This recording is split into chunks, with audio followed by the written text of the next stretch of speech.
కృతజ్ఞత లేకుండా అనుభవిస్తానంటే ఆవిడకి ఓనాడు కోపం వస్తుంది. వీడు కృతజ్ఞుడు, నా అనుమతి లేని నాడు వీడికి ఎన్నున్నా ఆపుకోలేడు. వస్తుందని తెలుసుకోగలడేమో, భూకంపం వస్తుంది అని తెలుసుకోగలమేమో, భూమి కంపించకుండా చేయగలవా?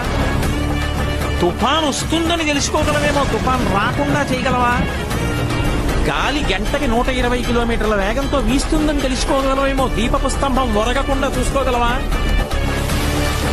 విపరీతమైనటువంటి వర్షం కుండపోతగా కురుస్తుందని తెలుసుకోగలవేమో, వాన కుండపోతగా కురవకుండా ఆపగలవా?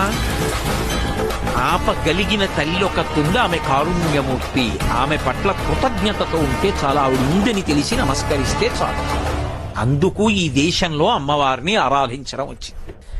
అది అలా చేస్తే ఉంటుందా?